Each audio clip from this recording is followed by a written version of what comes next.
is by Michael, and he'll tell us about PSPACE construction of hidden sets. Great. Thanks for coming. Thanks for the invitation. So this is the title talk. The main goal of the talk is to explain the title. So what is a hitting set? What is closure? Some algebraic circuits. Hopefully you know what PSPACE is. So the main theorem I want to kind of discuss and explain is a PSPACE construction. So it's going to be an algorithm that constructs some object. It's not just a decision problem, but it's a search problem. And it's going to run in PSPACE. And it's a PSPACE construction of a set. So it's going to be set curly h, and it's going to be n tuples of rational numbers. Okay. And the set is going to have two properties. It's going to be a hitting set, which is some pseudorandom object which I will define. It'll hit the closure, which is also a notion I will define, of, and this is where the mess of parameters starts. So it's going to be size s, degree d, and n-variate polynomials. And these polynomials will be over the complex numbers. Okay? So the hitting set itself is going to be rational numbers, but we're going to consider polynomials that have arbitrary complex entries. Okay. So just alone, this first part is not so interesting. The other interesting part is the fact that this hitting set is not too complicated, and it's going to be of size polynomial in S, N, and D, which are the three parameters of interest. Okay, and this is also going to include, say, bit complexity. So they're also small bit complexity entries. Okay, so the main goal is, again, to explain what this theorem means, why it's interesting, and perhaps why it's difficult. Okay. So first remark is Ketan on Monday talked about his nether normalization problem, and he mentioned that it's equivalent to constructing hitting sets for VP bar, and that's basically what this theorem is doing in PSPACE. So this is one other way to put it is a PSPACE algorithm to solve this nether normalization problem for explicit varieties. Okay. But I'm not going to use that language in the rest of this talk. Okay, so I do want to make a couple remarks on this theorem. So the first of all is that this is going to be, even though this is an algebraic statement in the sense that we have algebraic circuits, we're going to give an analytic proof. And as a result, we need that the characteristic of the field is going to be 0. Okay. As Ketan mentioned in his work in 2012, he gave an exponential space algorithm using Grosvenor basis theory, which is usually very complicated and intense, which is why it's an exponential space. I don't think he mentioned this, but if you use some more ideas, you can actually get it in the exponential hierarchy under the generalized Riemann hypothesis when you're working over the complex numbers. Okay, so this is slightly better, but still not what you would want necessarily. And the dream result would be in polynomial time, and this would follow from sort of your very optimistic derandomization hypotheses. Okay. And shortly after our work was posted, and what Nitin will talk about next, is that there's actually an algebraic proof of this, where he'll talk about some part of that. And this is by Guo, Saxena, and Sinababu. And they're given algebraic proof, and as a consequence, they're actually doing it over arbitrary characteristics. So they're dropping this restriction that you have something only in characteristic 0. Okay, so this is the theorem. Here's some remarks, and now I actually want to tell you, what exactly some of these terms mean. So, Michael, in this generality, if the characteristic is 0, it implies that for very large finite characteristic, it's also true. Some general nonsense. Yeah, there should be some general nonsense that makes that true. I can't do it online, but yes. Yes. Okay, so just to remind you, what is an algebraic circuit? We've sort of seen definitions, but we can do it by example, right? We can have x squared minus y squared. We can factor this as x plus y, x minus y, and this corresponds to the diagram where we have addition gates and multiplication gates. And we have leaves at the bottom with variables x and y. We can put maybe scalars on the edges. This is not the right way to do it. Great. Better? Okay. All right, so this is an algebraic circuit computing some sort of polynomial. It's a succinct way to describe a potentially large multivariate object. Right. Okay, and this is a particular notion, but then I want to say what are the complexity classes of interest once we have this notion of complexity. That'll be roughly speaking VP, but I'm not going to actually use that particular term. I'm just going to instead use the slightly more cumbersome size Sn and D class. Okay, so this is simply those polynomials f, which are complex valued, complex coefficients in n variables. Okay, they are going to be computed by size S circuits, and then you might see where I'm going with this, which is that the degree of f is also at most d. Okay, so this is some complexity class that I want to think about. And of course, the main goal maybe of this workshop, lower bounds, is finding explicit polynomials which are outside sets like this for various parameters S, N, and D. Okay. And in pursuing that goal, one of the main observations of GCT is that the way we have approached this problem very naturally fits into the framework of algebraic geometry, and all our lower bound methods are continuous. So this has probably been mentioned, and I'll just re-mention it, which is that most lower bound methods are algebraic. Now maybe that's not surprising in the sense that we're doing algebraic circuit lower bounds, right? But I mean algebraic in some precise sense, which I'm not exactly going to define. But the consequence of this is that these lower bounds just don't lower bound against small circuits, but they lower bound against limits of small circuits. So these lower bounds also apply to the limits of small circuits. Okay, so I want to do an example to at least make it sort of clear what this means. Okay. So what's my example? It's going to be very bad example, but that's fine. Okay, so let's look at X. It's going to be an n by n matrix. It's going to be an n by n sort of symbolic matrix. So it's not going to, I'm not really in the lane of polynomials anymore, but I do want to have a notion of complexity, and the most natural one would be, say, rank. Okay, so how do I prove to you that a matrix is low rank, of course, or high rank? Of course, we know very easily the identity matrix. Okay, but if we're doing kind of thinking in the generic sense, how do you prove lower bounds, right? We know that the rank of X is deficient if it's less than n. That implies that the determinant of X is 0, right? Now, of course, this is actually an if and only if, but let's pretend we don't actually know that. Okay, but what this is this gives us a way to prove that rank is high, right? Because if we have then that the determinant of some specific matrix, X naught, is non-zero, this implies that in fact the rank of X is actually equal to n. Right, so this is, yeah, thank you.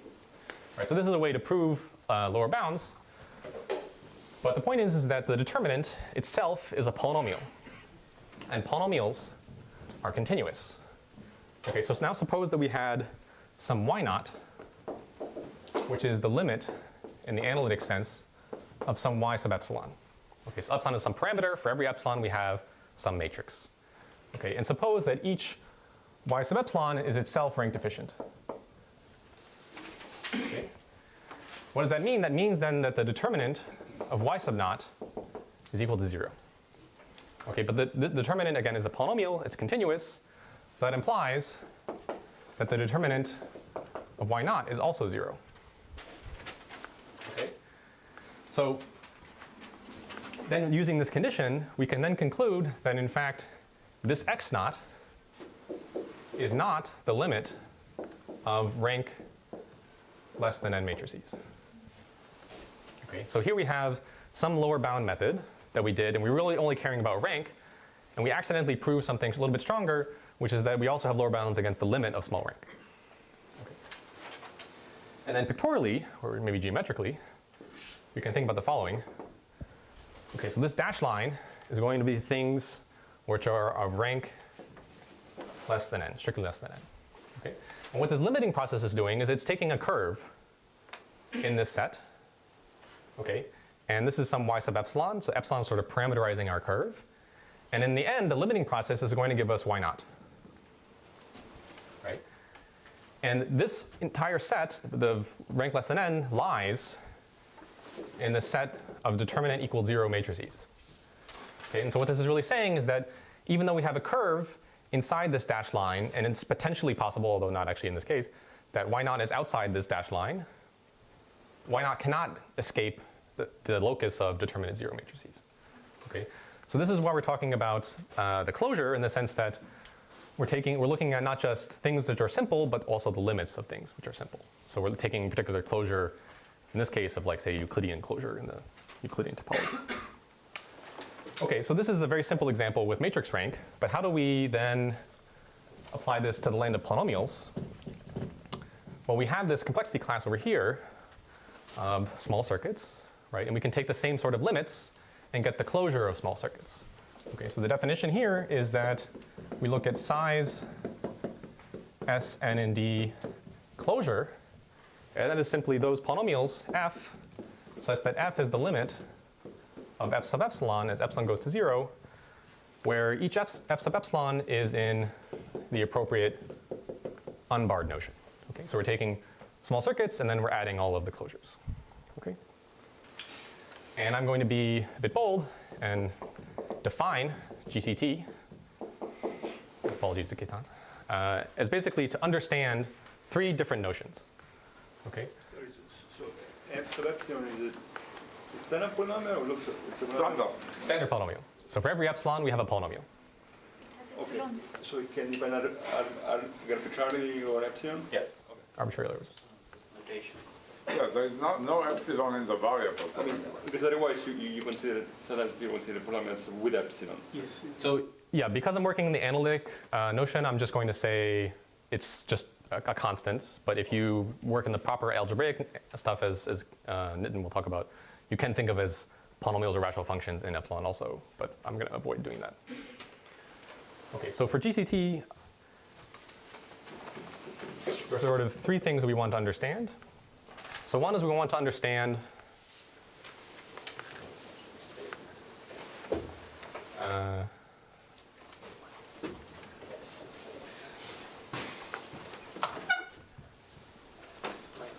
It is a standard. okay.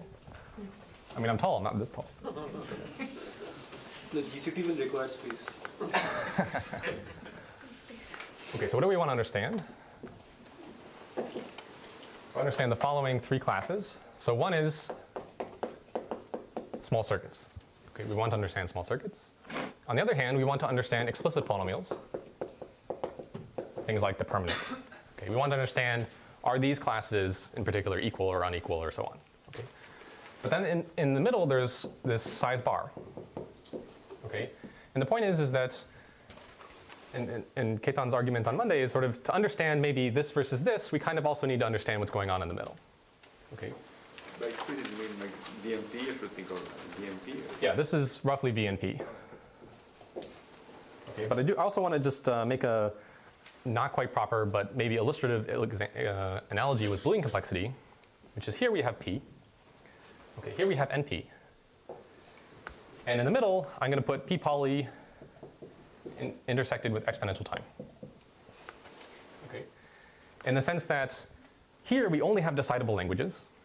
Okay, it contains P, and whenever we have, say, a Boolean circuit lower bound, we're not just proving lower bounds for P, we're also proving lower bounds for P poly.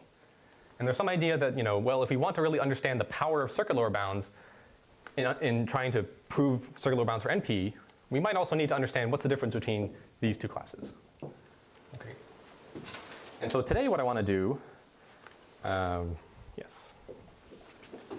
is really not necessarily focus on the canonical problem of explicit polynomials versus here. I want to really focus on this difference. Okay, so today I want to look at what are the differences going on here. Okay. Now, one thing I do want to mention is, just for sanity checks, is that we don't have why we should expect these to not be equal, just on a sanity check, which is that if you look at this space, because we have taken limits, this is actually a polynomial in S, N, and D dimensional algebraic variety. Okay. And if you look at all polynomials, which maybe are here, this is going to be an n plus d choose d dimensional variety. Okay. So it's clear that this in some sense is not too big. Okay, so it's reasonable to expect these to be, that this to be closer to this than all polynomials, for example. Okay. But I want to understand, focus on understanding what's the difference between here and here. So I need to give you a particular example to then really highlight, because the determinant example, which I'm actually now erasing, is not helpful because rank is exactly characterized by the determinant. So let's look at something where there really is a difference between size and size bar. Okay, so let's consider an example, which is going to be warring rank or depth repowering. I'm going to stick with the depth repowering notation. So let's look at the size of f being at most s in this sum of power of some model. And we're going to say it's at most s if f can be written as the sum of li of x to the d, where I was 1 from 1 to s, okay, where the degree of li is at most 1. Okay, so this is going to be a linear polynomial that we have taken to some power. What power? Well, d is going to be the degree of f. Okay. And it's a non-trivial fact that every polynomial can be computed in exponential size in this model, so it is complete.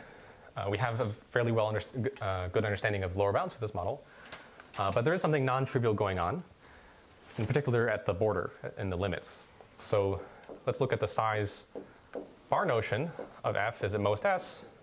Again, if f is equal to the Homogeneous polynomials on both sides, or are we doing non-homogeneous on both sides? Homogeneous. so actually non-homogeneous. It doesn't really matter, but I said degree at most 1. And That's what you meant. okay, so again, we can take the closure of this set with respect to limits. This gets a potentially different class. Okay. And now let me give you an example of where limits actually make a difference.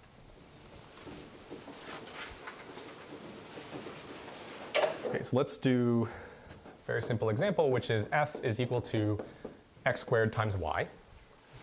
So in 2 variables. You can express f as the following. You take, so this is a cubic, so this will be homogeneous, but whatever. You take x plus y and you cube it. You divide by 6. You subtract x minus y, divide by 6 cubed, and then you subtract off y cubed divided by 3. Okay, so you can go home and check this. Last time I gave this talk, I made a mistake, so please do check it. But the point is that this is an expression, and it implies that the size is at most 3. Right? Because here's an actual expression. What's not obvious is that this is in fact at least 3, and this follows from like the apolarity lemma. And you can, I don't remember the authors offhand, but these are people from algebraic geometry. So in fact, you get that this is the smallest expression for computing x squared minus y as a sum of powers of linear. But let's define f sub epsilon in the following manner. Okay, let's take now x plus epsilon y cubed divided by 6. So I'm adding in my epsilon in some way. Now we subtract x minus epsilon y cubed, again divided by 6. Now if you look at the x cubed terms, the x cubed terms still cancel as you would expect, but what we're really looking at now is what's happening here. And if you look at the y cubed term, sorry, there should be we're dividing by epsilon. Okay, so the y cubed term has an epsilon cubed, but we're dividing by epsilon. So this is going to be equal to x squared y plus epsilon squared y cubed divided by 3. So here, there was an epsilon in each of these terms, but we divided by it. Okay? Here, we have an epsilon cubed, but we divided by epsilon, but it's still epsilon squared. So then if you take epsilon to go to 0, right, this term will survive, this term will not survive, and it'll go to 0. Because now we have x squared y, so the size bar of this expression is at most 2. Okay, so we do see a non-trivial phenomenon going on at the border here, saying that there really is a difference. Okay. Yes. But this talk is not actually about lower bounds, exactly. It's about hitting sets and de-randomization. So let me now define that and tell you how this example bears on that question. Okay, so let's define the following. So have some circuit class of polynomials x1 up to xn.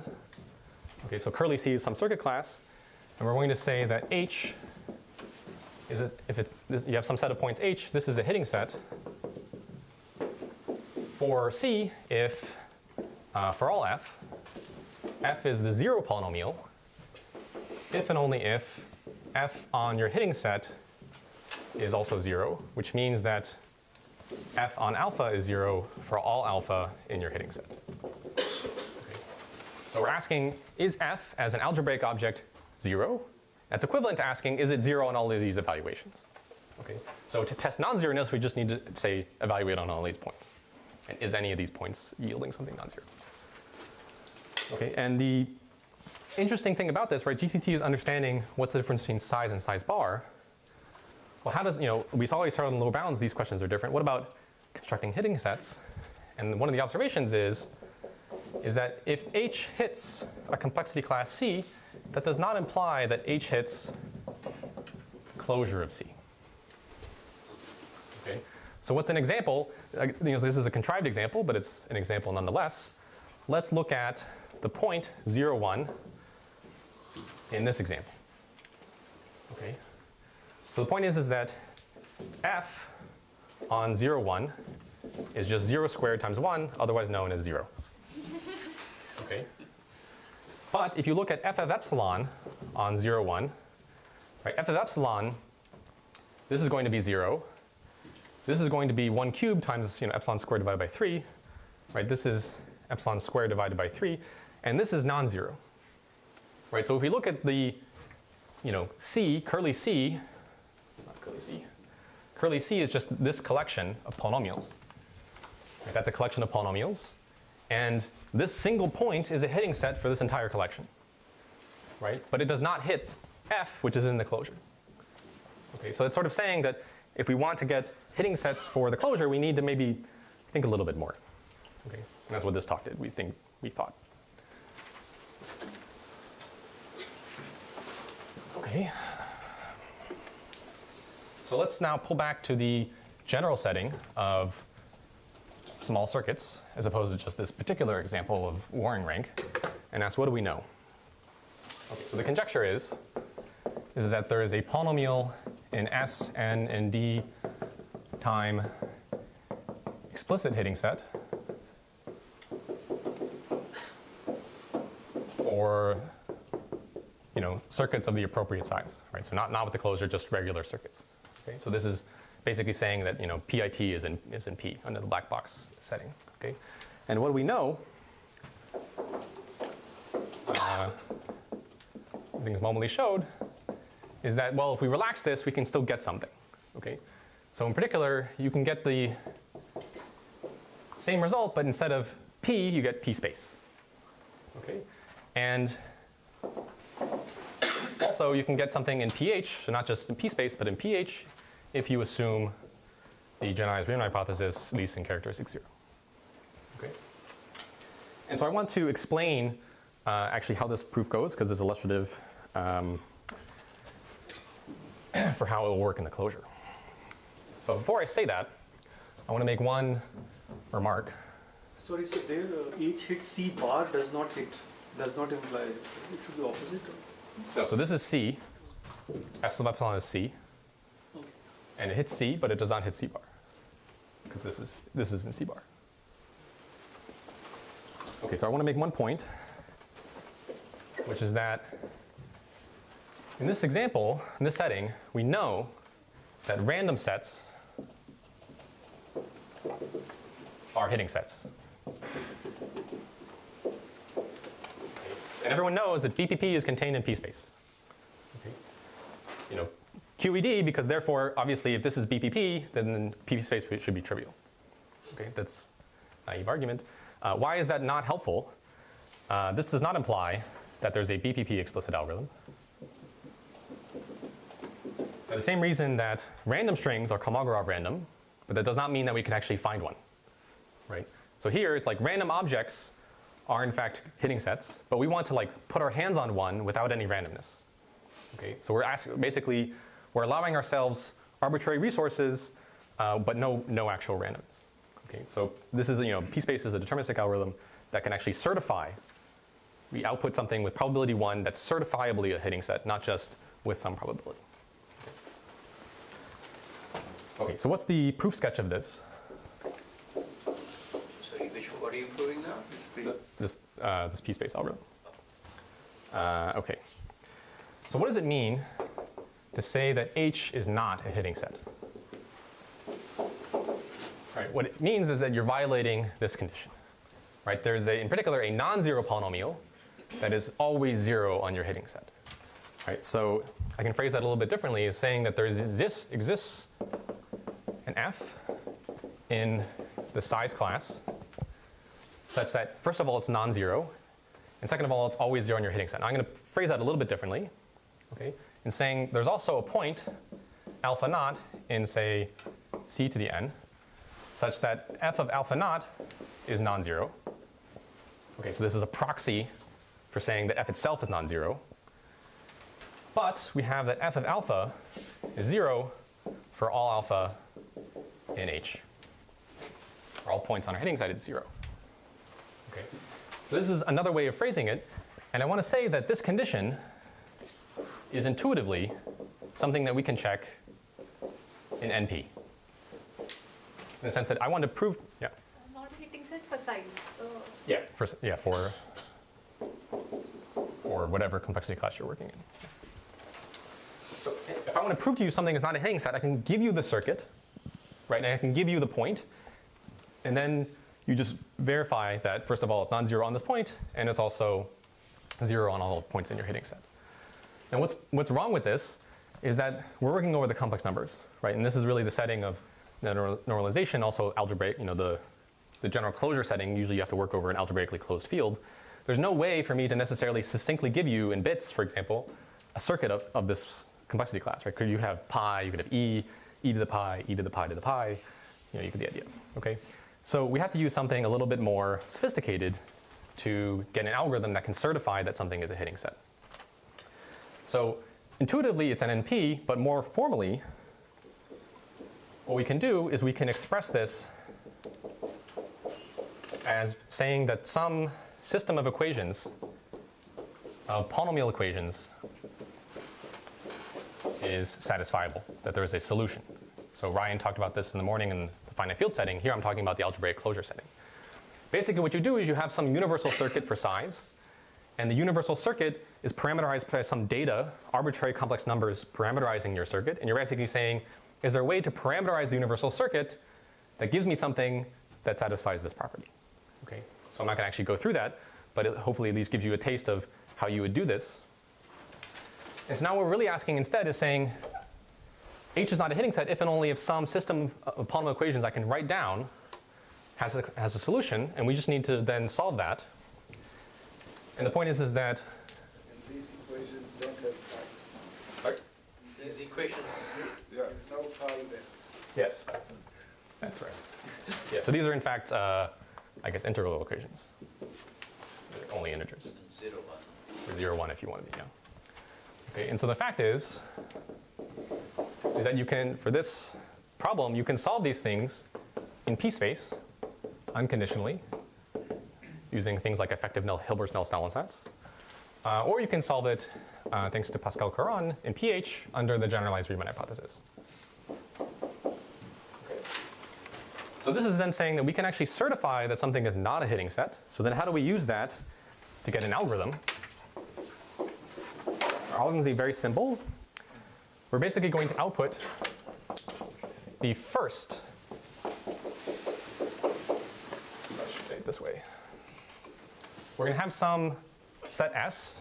S is going to be a subset of the rational numbers. Right?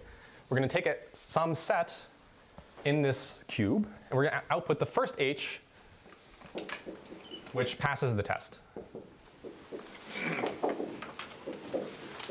And what are the parameters we're looking at in terms of the size of S and so on? And this is going to be the first set where H and the set S are at most polynomial in Sn and D size.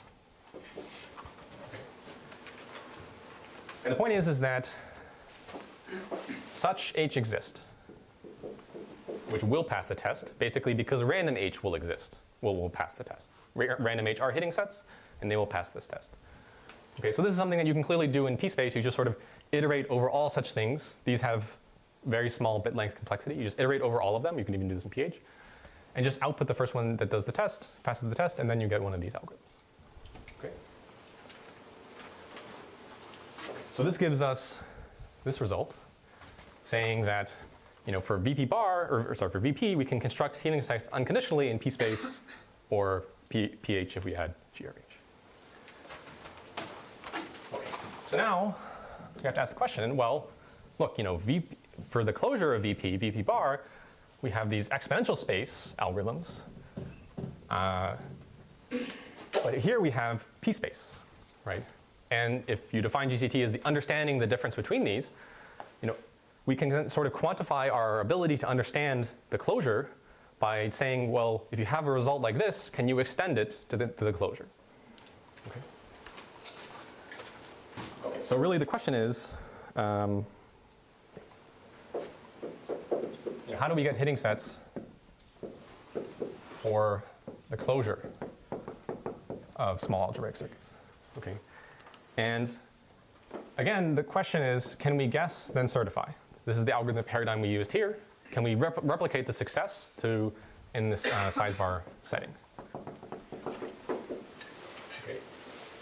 Now, there are two parts of this. One is guess, and one is certify. And if you had to guess which one was easier, the guess is easier. Okay. So random sets work. Okay. So this is a result of Heinz and Schnorr from my 80s. Basically saying, sorry? Random in the same sense? Yeah, so if you take a random set like this, it will work. It will be a hitting set for the closure of small circuits. Okay. The question then is, how do we certify that something actually does work? Okay. And of course, you can use Grosvenor basic algorithms, but you're going to get something in exponential space, and that's not so great. It's okay, not so great. So the question then is, can we rephrase this type of question and just put a bar and hope no one notices? I don't know. What's the problem? The problem is really saying, well, here, we took a small circuit, we converted it to the universal circuit, and we observed that the universal circuit has a small number of data that we quantify over. The question is, well, is there a succinct description of the closure of small circuits that provides us a way to enumerate over all small circuits? And this is really where the challenge is. Right, so what the problem is, let's look at f, which is the limit as epsilon goes to 0 of f sub epsilon. Okay. Now, for any fixed epsilon, this is succinctly describable.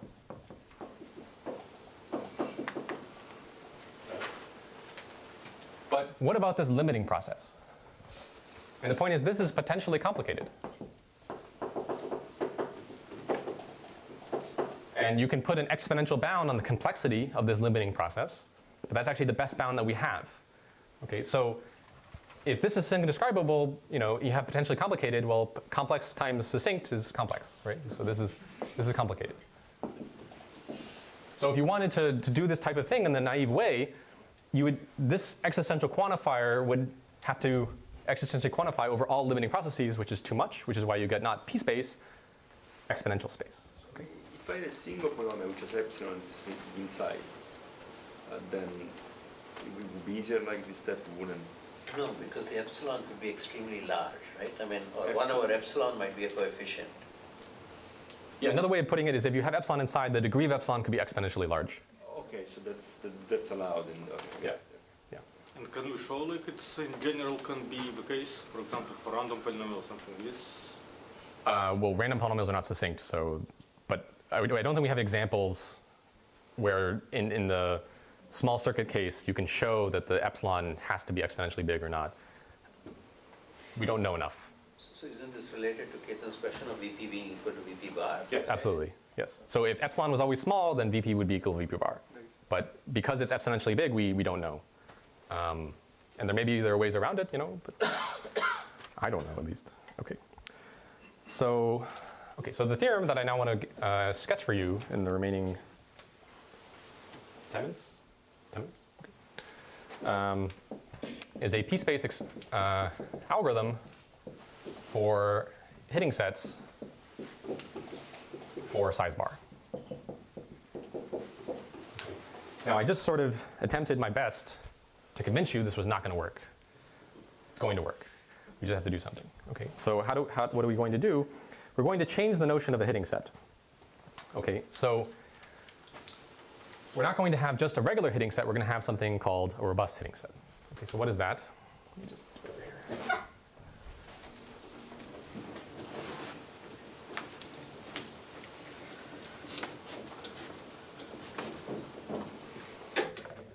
Okay, so in the example that was over here that I erased, we had f and we had f sub epsilon.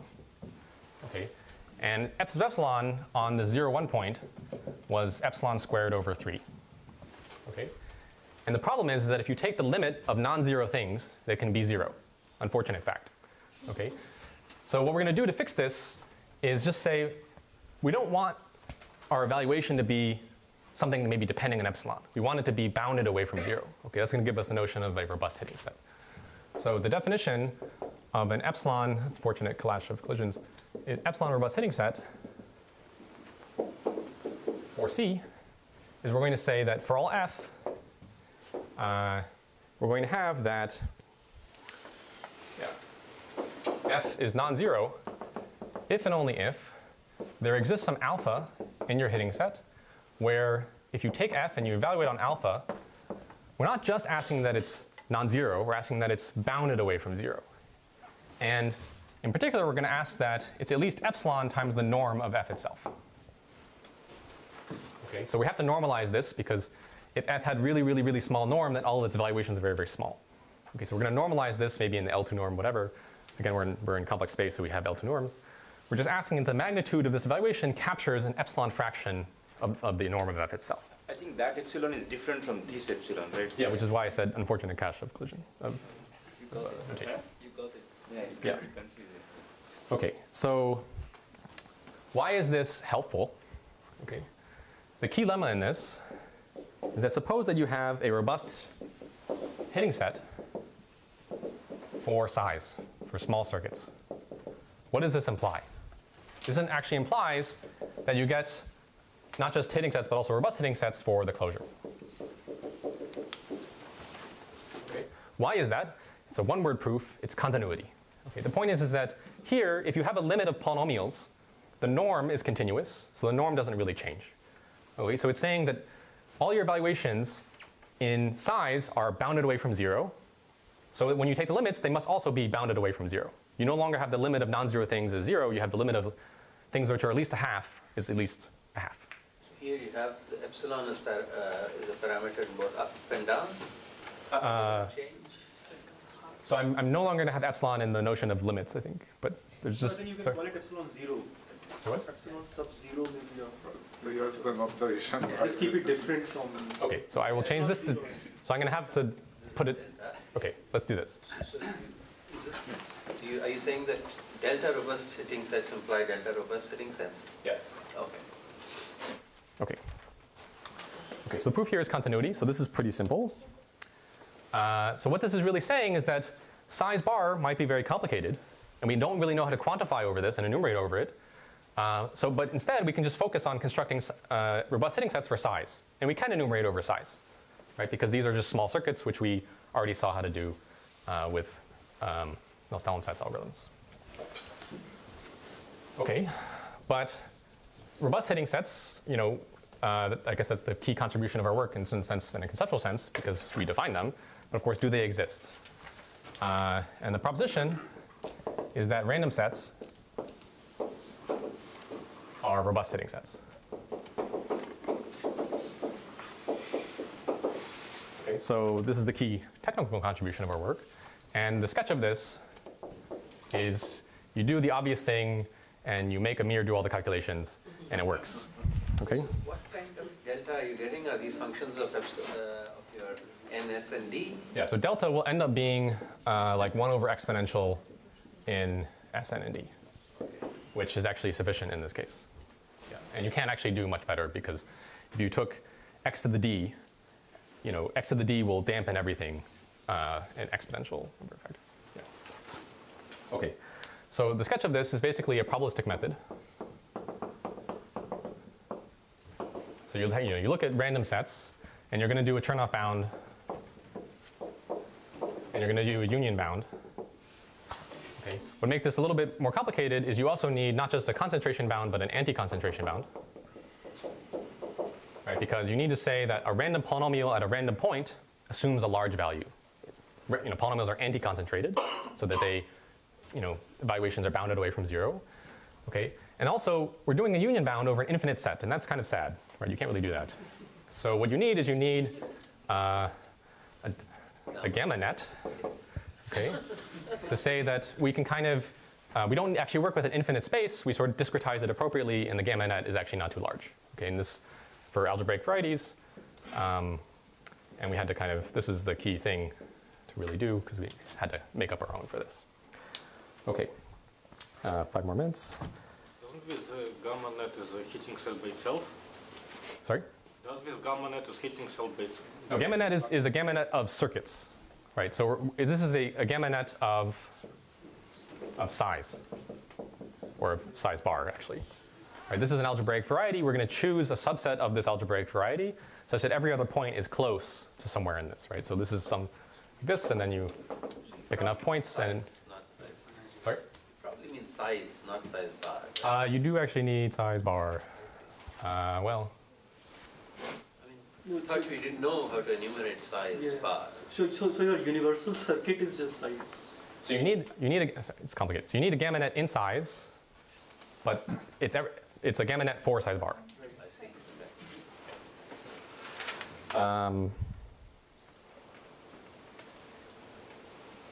Actually, no, you just need it for size bar because you're union bounding over size With bar. just one extra variable. This epsilon is the extra variable. I don't think so, but let me finish up. Okay. Okay, so robust hitting sets exist, and if you can find them and certify them, then they automatically lift from small circuits to the closure. But really now the question is, how do you do the certification process, right? And the dilemma is that robust hitting sets can be certified in PSPACE. Okay, and so how does this proof go? Well, the point is that it's H is not robust. We're going to do the same sort of logical construction as before. H is not robust if there exists an f in size and a point alpha naught. Now we need to change non-zero versus 0 a little bit. So f at alpha naught is not just non-zero, but it's like large. So the norm of this evaluation is, say, at least 1. Okay, so this is certifying that this norm is noticeable.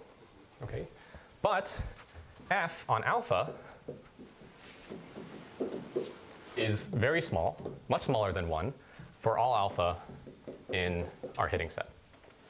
Okay, so you need to quantify exactly how you're translating and losing norm conversions and whatever, but this is an approximate equality. Okay. So what we need to do is basically need to say, I'm giving you an H, so it's like this, and we want to say, does it pass this test? Can we decide that? Okay. And it's no longer clear because before we had polynomial systems of equations, and rather equalities, and now we have these inequalities, and that's like sad, right? But the point is that this can be encoded as simply a polynomial system of inequalities.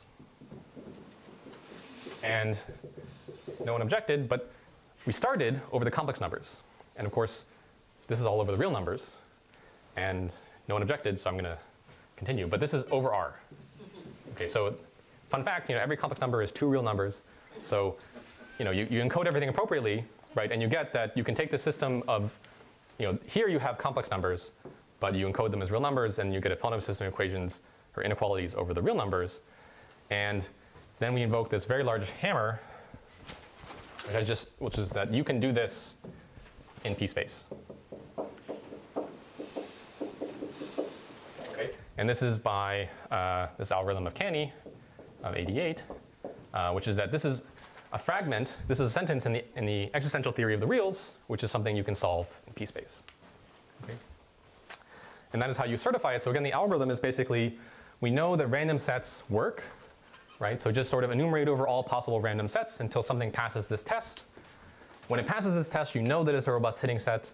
If it's a robust hitting set for size, it automatically lifts to size bar, and then you're done. Okay, so let me just make a few remarks and I'll end. So the first remark is that it's a very nice simplification of Vladimir and Nitin, where they basically observed that we used a big hammer here, but there are bigger hammers. Okay, and you can actually simplify this a lot by using not just an existential, but basically kind of putting a for all epsilon here. Okay, and then you actually don't even really need to show that robust hitting sets exist. There's a small difference in that sense that here we actually are showing a quantitative lower bound on the robustness.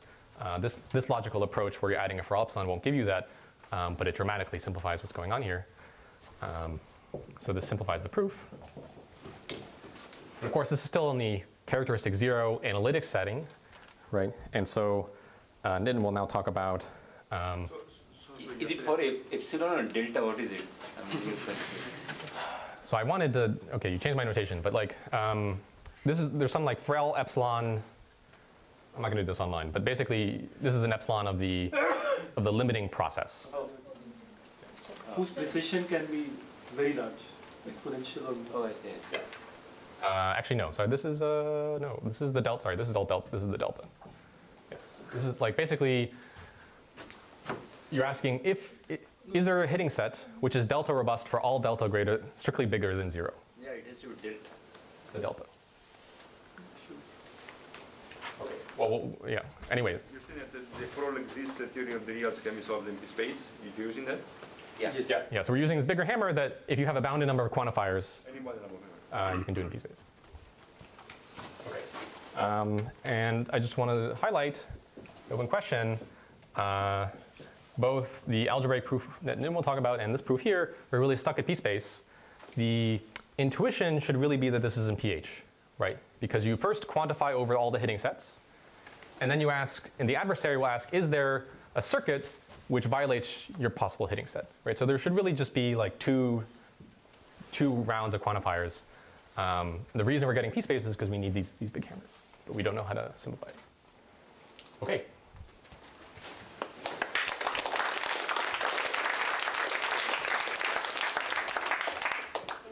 Nitin sets up his questions. So what differences do we know between size and size bar? You showed us one, but it's kind of like small. So do we know of any equality or of any? No, we don't really have good examples. So we know that for degree D polynomials, you can create a degree for certain, like the Waring rank example I showed you, you can get degree D separations. But we don't have any super polynomial separations, I think even in. What about for the classes that people can prove lower bounds for? Like Yeah, there is a nice example of Sridham and I don't remember who, where you can distinguish, let's say, with two branching programs, there are things you can do in the limit, but you cannot do. There is an exponential gap. Yeah, so this is with Christian also, and so with. It's a bit of a different model, but yeah. Yeah, so the most dramatic thing is if you look at with two ABPs and you look at their closure, this is the closure of all small formulas. And this with two ABP model is not even complete. For example, in your model of some powers, do you have like a separation that's bigger than one? Or It's just degree D of the degree of D polynomial. For degree D polynomials, that's the biggest separation we have, D, the degree. Can you use kind of p-adic norms to show this over finite field characteristic, like finite characteristic fields? Sorry, can I use p-adic norms? But he's talking about. This Yeah. So yeah. Let's take one other question offline and.